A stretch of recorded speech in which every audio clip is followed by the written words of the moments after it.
정치 파발마.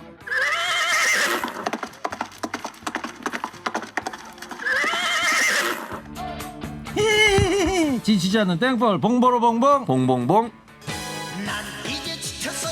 이분은 절대 안 지칩니다. 최진봉 성공에 대해서 어서 오세요. 네, 안녕하세요, 최진봉. 이어서 시사평론계 최민식. 누구냐 너? 최수영입니다. 네. 밖에 뭐예요? 지금 제대로 박자 안 맞히고.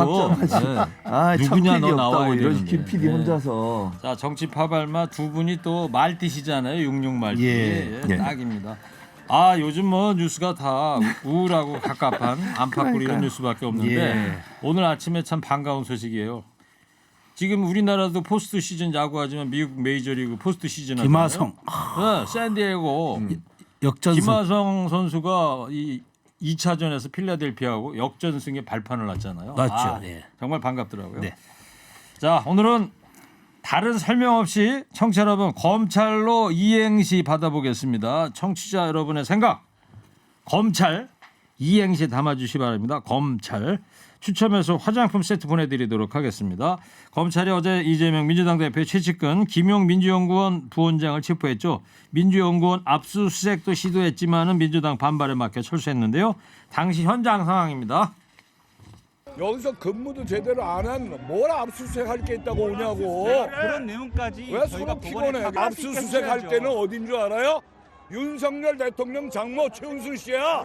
거기 불법으로 자해했는데도 압수수색 한 번 안 하잖아. 제가 지금 대한민국의 모든 사건을 담당하는 검사는 아니고요. 그러니까 여러분들이 정당한 건 아니란 말이에요. 어? 저희는 지금 대장동 수사를 하는 과정에서 불법적인 검은 자금이 나왔기 때문에 그것에 관해서만 법원의 판단을 받은 그 것입니다. 범인인지 아닌지 아직도 모르잖아. 본인은 결국 그 판단은 법원이 하지 않겠습니까? 그래 맞아요. 근데 네, 우리나라 대한민국 정치 1번지 여의도 민주당사 앞에서 벌어진 어제 상황입니다. 김경웅 민주당 의원하고요.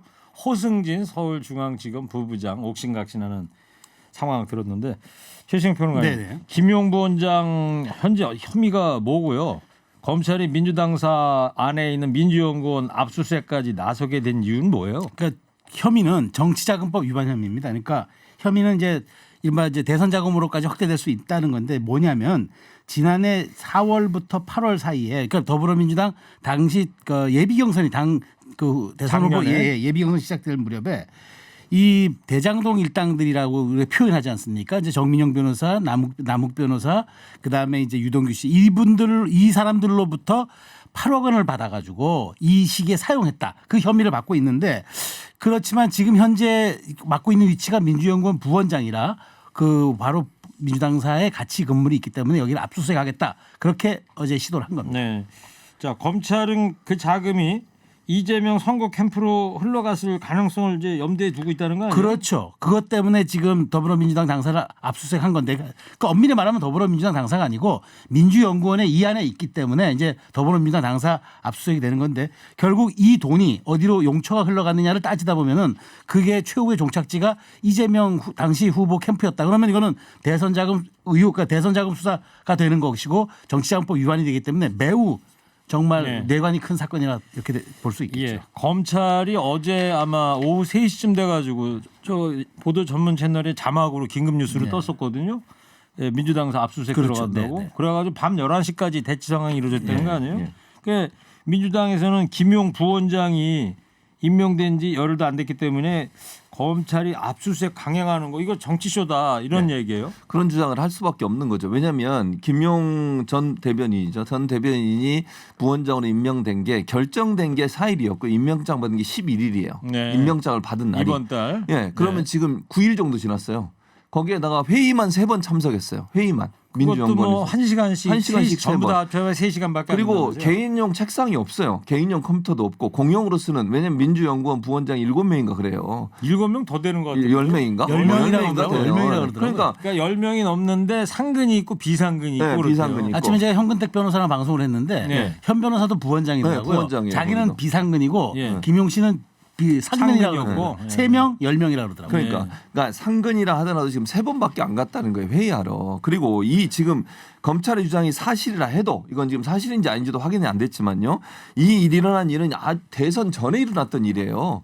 그러니까 지금 거의 한 몇 년이 지날 때 일어난 일이 그 사건의 그 증거가 3번 출근해서 회의 1시간씩 하고 간 거기에 무슨 증거가 남았겠는 거예요.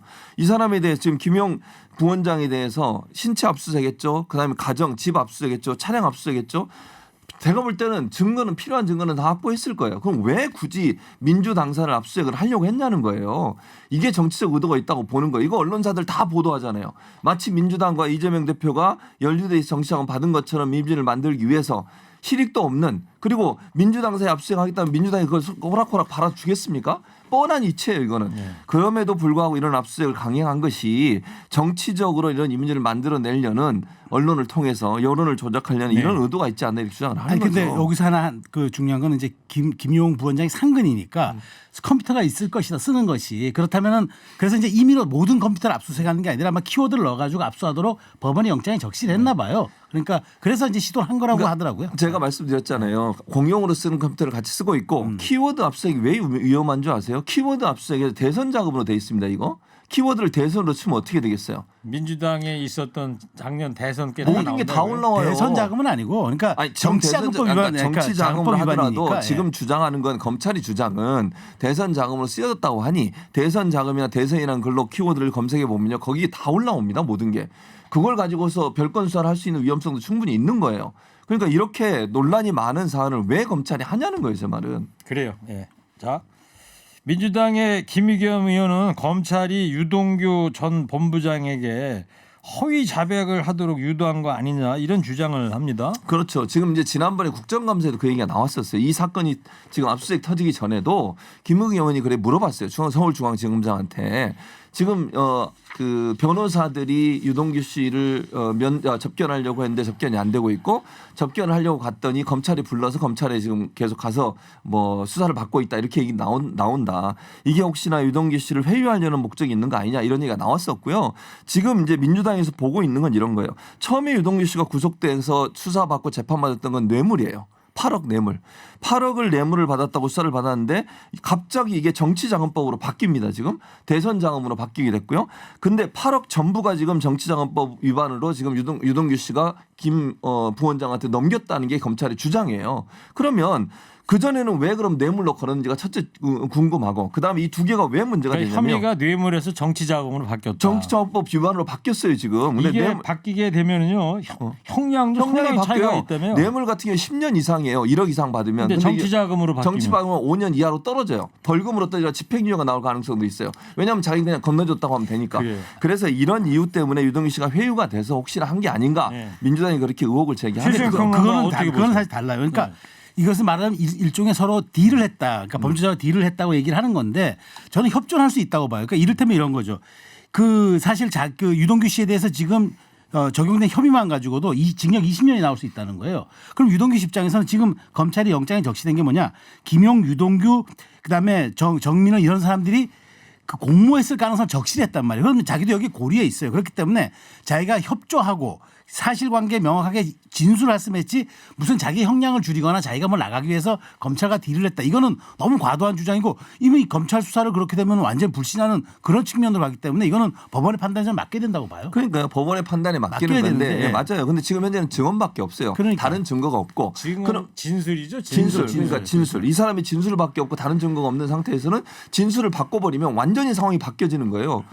제가 없는 게 제가 있는 걸로 바뀔 수도 있다는 거죠. 그러니까 자꾸 유동규 씨가 허위 진술을 했다고 얘기를 하는데 허위 진술이 아니라 저는 배신감에 따라서 자기가 그 진술을 정확하게 했을 수 있다고도 보는 거죠. 그러니까 입장에 따라서 그걸 해석하면 안 된다는 거죠. 그러니까 그건 이제 그 자, 최승 여기까지 평론가 할게요. 입장이고 앞으로 민주당에서 법원... 보는 관점에서 그렇게 보지 않고 진술을 바꿨을 걸로 보는 거고 회유를 했을 걸로 보는 거예요. 자, 법원에 어떻게 될지 보는 걸로 하고요. 이재명 대표가 기자들을 만나서 이제 입장을 밝혔습니다. 자, 더불어민주당 긴급위원총회 총회 마치고 기자들과 만남에서 이재명 대표의 발언인데요. 들어보겠습니다. 정권이 바뀌고 검찰 수사진이 바뀌니까 말이 바뀌었습니다. 대선 자금 운운하는데 불법 자금은 이론 본 일도 쓴 일도 없습니다. 김용 부원장은 오랫동안 믿고 함께 했던 사람인데 저는 여전히 그의 결백함을 믿습니다. 제가 한 가지만 말씀을 드리겠습니다. 진실은 명백합니다. 이런 조작으로 야당을 탄압하고 정적을 제거하고 정권을 유지하겠다 이런 생각 버려야 합니다. 네, 이재명 대표가 어제 밤에도 기자들한테는 일체 얘기 안 하고 이제 이런 장면을 봤는데 오늘 의원총회 긴급 의원총회 끝나고 있었던 상황입니다. 보면 100% 이건 야당 탄압이고 대선 자금 1원도 받은 적 없다. 김용의 결백을 믿는다. 예, 이런 얘기입니다. 그렇다면 윤석열 대통령의 입장은 어떤지도 한번 들어보겠습니다. 글쎄요, 저는 뭐 이런 그 수사에 대해서는 저 역시도 언론 보도나 보고 아는 정도고 자세한 내용은 제가 수사 내용을 챙길 정도로 한가하지는 않습니다. 뭐 야당 탄압이라는 얘기가 나오면 지금의 야당이 여당이던 시절에 그 언론사를 상대로 며칠 동안이나 압수수색을 했던 그런 것들을 좀 생각을 해보면은 뭐 그런 얘기가 과연 정당한 것인지 국민들이 잘 아실 거라고 생각합니다. 네, 국민들이 잘 알 거다 그러는데요. 네. 최승 평론가님, 예.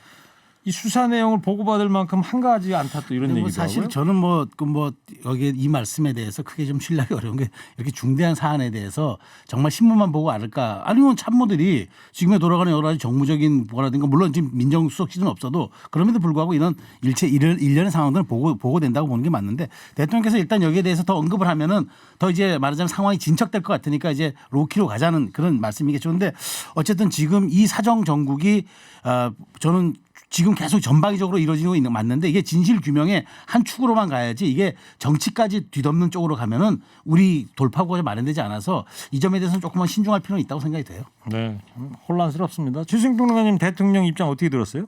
최진봉 교수는 아, 대통령 최진봉 입장에 대해서 교수님, 대통령 입장에 죄송합니다. 아니 무슨 말씀? 최진봉 교수 얼굴을 보고도 그냥 최승 평론가 얘기 죄송합니다. 너무 최진봉 평론가를 좋아하시는 아니 일찍 나오세요 좀. 예. 아니 대통령이 제가 알기로 마지막에 인용한 부분을 제가 유심 있게 들었는데 방송국 압수수색 얘기했잖아요. 그게 뭐예요, 참? 채널A 얘기한 거. 그때 3일 동안 막았어요 기자들이 3일 동안. 그럼 어제 민주당이 막은 거는 그럼 뭡니까 대체? 그럼 뭐 좋습니다. 채널A에서도 그때 언론 탄압이라고 그러면서 막아가지고 3일 동안 못 들어오겠어요. 그래가지고 합의해가지고 증거 자료 주는 걸로 합의해서 끝냈어요. 민주당도 같은 개념이에요. 그러면 아니 민주당을 전격적으로 압수해가겠다고 결정한 그 검찰의 결정이 이게 타당하냐는 거예요. 그리고 초유의 사건이에요. 아니 어느 당이 생각해보세요. 최수영 평론가 국민의힘이 만약에 압수수색 들어온다면 가만히 있겠어요 거기서? 가만히 안 있었어요. 옛날에 그러니까, 그랬어요. 아니 2002년 대선 자금 때도 그랬고 그러니까. 2006년 무슨 당원 명부 때문에 검찰이 네, 압수수색할 그게 때도 당연한 거예요. 사실 그러니까 그거는. 그리고 네. 아까 말씀드렸잖아요. 일자가 얼마 되지도 않은 날이에요. 그 10여 일 있는 동안 3번 회의 참석했다는데 굳이 거기를 압수수색하겠다고 나서는 것 자체가 정치적으로 더 논란을 키우고 협치도 무너지고 국정감사에까지 영향을 미치잖아요. 그래요. 여기까지 듣고요. 자 전체적으로 말입니다. 지금 이 또 이런 민주당에 대한 이 압수수색 또 시도도 있지만 또 한편에서는 이제 서욱 전 장관 영장 청구부터 노영민 전 비서실장 소환하고 전 정권 인사들에 대한 검찰의 이 전방위 수사가 이어지고 있는 상황인데 어떻게들 보시는지 간결하게 한번 좀 두 분의 생각 한번 들어볼게요. 최진봉 평론가님. 저는 뭐 전 정권에 대한 어떤 불법적인 요소가 있었다면 당연히 수사를 해야 되고 또 진실을 규명해야 되지만 그러나 지금 사실 소수 여당의 입장에서 이렇게 어떤 사정 정국으로만 가서 진실 규명으로 간다면 정치의 효과는 언제 낼 것이냐, 국정 동력은 어디서 찾을 것이냐, 정부와 정권의 정체성은 찾을 수 있는데 그럼에도 불구하고 국정 동력의 힘을 어디서 가져올 거냐 이걸 한번 고민해볼 지점이라고 생각합니다. 그렇습니다. 오늘 아침에 어디 뉴스 들어보니까 중국의 위안화하고 일본 엔화 가치가 대폭 네. 폭락이 됐답니다. 그래서 지금 아시아권에서의 경제 부도 이런 상황이 지금 이야기 나온다는데 이런 상황 속에서 우리나라는 이런 정쟁을 하고 있다라는 게 너무 안타까워요. 최진봉 교수님은 어떻게? 아니 정말 이거는 이렇게 사정정국을 몰고 가는 건 정말 잘못된 행동이에요. 저는 물론 문제가 있는 것을 밝혀내는 건 맞아요. 그걸 누가 뭐 비판하거나 누가 뭐라 하겠습니까? 근데 지금 수사한 내용을 보면요. 김건희 씨나 최문수 씨 관련된 수사는 전혀 안 하면서 한쪽 방향으로 전 정권 관련된 모든 것들을 털겠다는 그런 자세로 수사를 하고 있는 모습으로 보이잖아요.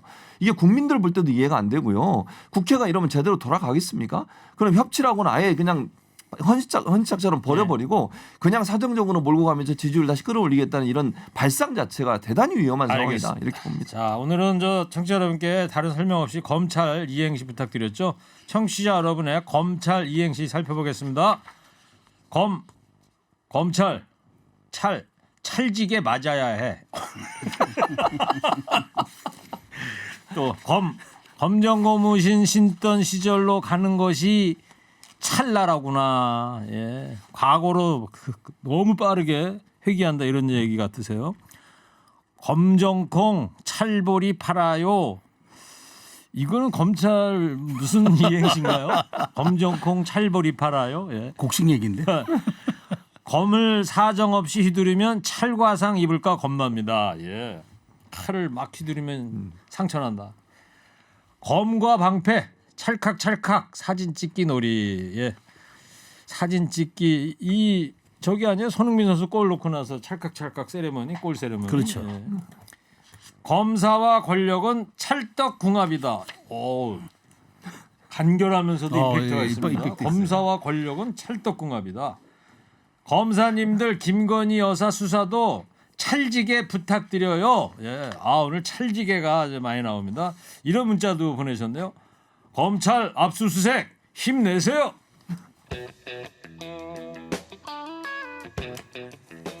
자 조금 전에 잠깐 얘기도 해드렸는데 노영민 전 청와대 비서실장도 어제 검찰 조사를 받았습니다. 신진문 교수님. 예, 그렇습니다. 어제 검찰 조사를 받았고요. 이건 다른 게 아니고 그 북한에서 넘어온 2명 그 북송하는 과정에 있어서 개입을 했다 이런 이제 논란이 일고 있는 건데요. 네. 저는 뭐 이 문제도 좀 이해가 안 되는 부분이 있어요. 무슨 말이냐면 저 2명이 넘어와서 16명을 살해하고 넘어왔다고 본인들이 진술을 했고 각각 분리해서 조사해도 그런 진술이 나왔다고 얘기를 했고 예.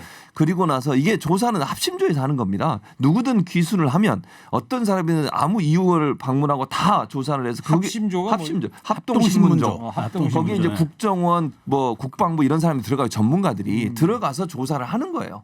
그리고 나서 그 조사 결과를 가지고 이분들 귀순을 받아줄지 아니면 돌려보낼지 결정하는 건데 그 합심조 조사 과정에서 이 사람들이 16명을 살해하고 처음에는 북한으로 다시 넘어갔다가 한 사람이 잡히니까 다시 무서워서 내려왔다. 이렇게 조사가 돼서 위에 보고가 된 거고 비서실장도 그 보고를 받았을 거 아니겠습니까? 그래서 이 사람들은 살인죄를 지고 넘어와서 일부러 도망을 왔구나 이렇게 판단을 돌려보낸 건데 이걸 일부러 돌려보냈다 이렇게 지금 주장을 하고 있는 거잖아요. 네. 그래서 저는 그러면 합심죄의 최초 판단이 잘못된 거잖아요. 만약 그렇다고 하면. 그럼 그 사람들에 대해서 문제를 제기해야지 왜 대통령 뭐 전직 대통령 비서실장 이런 사람들한테 문제를 제기하고 있는 건지 네. 이해가 안 되는 상황입니다. 자, 이 관련해서 이제 여야 강대강 대치도 이제 계속 이어지고 있는 거고요. 민주당에서는 검찰의 서해 피격 수사 배후로 이 대통령실을 좀 지목하고 있는데 최수영 평론가 네네. 이런 민주당의 주장 어떻게 보세요? 그러니까 저는 그 지금 너무 최진문 교수님 이 얘기는 민주당이 정파적 시각에서만 바라본 거예요. 왜냐하면 합동신문조 그 조사를 했어요. 국정원도 다 조사했는데 귀순의사 진정성 있음, 대공형입점 없음 뭐 이렇게 했어요. 그런데 북한 복귀 의사 없음 다 했는데 이게 다 어디로 사라지고 갑자기 노영민 비서실장이 주재해가지고 그냥 돌려보내는 쪽으로 결정 났어요. 그런데 원래 이거는 안보실장 회의를 주재해야 되는데 왜 대통령 비서실장이 주재합니까? 그리고 안보실에서 아무도 안 왔다는 거예요. 그러면 이거는 자의적으로 노영민 비서실장이 그것도 이 회의를 공식 회의도 아니고 간담회 형식으로 해서 아무 기록도 없다는 거예요. 왜 이렇게 했을까? 그리고 그때가 이제 말하자면 그 문재인 대통령 유엔 총회 그 연설과 딱 맞물린 시점이라 북한을 혹시 자극하는 걸 피하지 않았을까 이런 의혹들이 있으니까 지금 나간 거고 여기에 대해서 이제 앞으로 서훈 이런 분들 조사가 있다면은 저는 실체적 진실의 규명이 좀 가깝게 갈 수 있다고 봐서 이거를 정파적 시각에서만 보고 너무 이거는 뭐 대통령실이 뭐 배후에 있다는 식의 얘기들은 좀 이거는 너무 과도하다라고 생각합니다. 전 북한 복귀 의사 없는 건 당연하죠. 그 사람들이 북한을 가고 싶겠습니까? 생각을 해봐요. 16명을 죽이고 와서 본인들이 북한에 돌아가면 처벌받을 게 뻔한데. 귀순의사 진정성 있음. 그다음에 대공형입점 없음. 대공형입점이 문제가 아니라 북한 복귀 의사 없음과 예를 들면 귀순 의사 있다는 것도 저는 이 문과 연관돼 있다고 봐요. 귀순이라고 하는 걸 자기들이 원하지만 그 귀순 의사 있다고 모든 게 받아주는 게 아니에요. 우리가 예를 들어서 합동신문조에서 귀순 의사는 있는데 이 사람이 정말 우리나라의 진정성을 가지고 귀순 의사를 하는 건지 아니면 본인이 지은 죄를 덮기 위해서 또는 가서 피해 당하거나 아니면 보복당할 거나 아니면 처벌받을 것이 두려워서 오는 사람이면 16명 살해한 사람 우리나라에 받아줘가지고 그럼 우리 사회에서 그 사람들이 활개치며 돌아가는 사실을 어떻게 보겠습니까? 그러니까 그 부분도 고려를 해야 되는 그럼에도 거죠. 불구하고 그렇다면은 왜 국내법에 따라서 우리 절차에 따라서 그러면 저리하면 될 문제인데 왜 그것조차 아무 시도도 하지 않은 채 그렇게 급작스럽게 북한으로 돌려보냈느냐. 여기든 설명을 해야죠. 왜냐하면 우리나라 법원에서는 이걸 증명하기가 어려워요. 예를 들면 증거라든지 이런 게 다 북한에 있는 것이고 그 예를 들면 살해했던 목선도 없는 상황이고 이런 상황이다 보면 우리 법원에서 재판을 하더니 16명을 죽였다는 증거는 있지만 본인들의 진술은 있지만 실제적으로 증거를 가지고 검증할 수 없게 돼요. 그럼 이 사람들 처벌 가능하겠냐는 거예요. 아니, 그러니까 국민적 정서는 또 어떻게 그것조차도 하겠어? 우리는 시도도 안 했잖아요. 그러니까 그럴 거라는 얘기잖아요. 그러니까 거기까지 그런 그래. 점에서 저는 말이 안 된다는 거죠. 자, 한 청취자께서 흥분하지 마시오. 최진봉 교수님. 알겠습니다. 그 밖에서 PD들이 두 분이 흥분해 갖고 말씀이 너무 빨라서 따라가기가 힘들다. 예. 사실 저도 약간 좀 그런 점은 있는데요. 저도 집중해서 듣고 있습니다만. 네, 자 오늘 다른 설명 없이 검찰 이행시 부탁드렸죠. 청취자 여러분의 검찰 이행시 살펴보겠습니다. 검은 속으로 수사하면 찰카닥 수갑 채워야 한다. 검찰은 자신들의 이익을 위해서는 찰거머리다. 검을 제대로 뽑으세요. 찰칵찰칵 언젠가 당신 얼굴이 신문 일면에 나올 겁니다. 검찰 좀 똑바로 해라 이런 취지의 이행시인 것 같습니다. 검사 온다. 찰차렷 차렷을 이제 그렇게 얘기했겠죠. 검은 고양이가 찰떡을 먹으면 목에 걸려 죽는다. 예. 무슨 의미인가요? 검은 고양이가 찰떡 먹으면 목에 걸려 죽는다. 예. 감사합니다, 여러분들.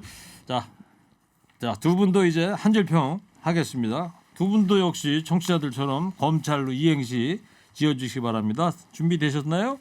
자, 최진봉 교수부터 해주세요. 3, 2, 1.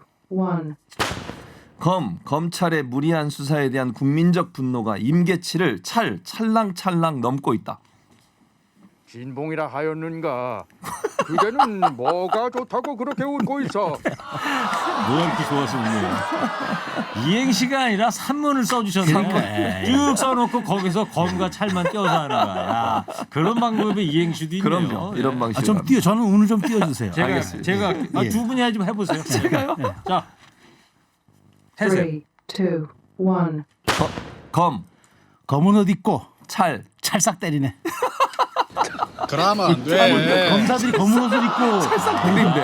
그걸 모르셨구나. 몰랐어요. 검사들이 법정에서 검은 검은 옷 옷 입고. 입잖아요. 네. 검은 옷 입고 공소유지 하잖아요. 검은 옷. 판사도 검은 옷 입죠. 그래서 제가 검은 옷 입고 찰싹 때리네. 알았어요. 예. 얘기 되잖아요. 조금 더 나아 보입니다. 그러니까요. 보이나요? 자, 정치 파발마 지금까지 최진봉 교수, 최수영 시사평론가였습니다. 두 분 감사합니다. 감사합니다.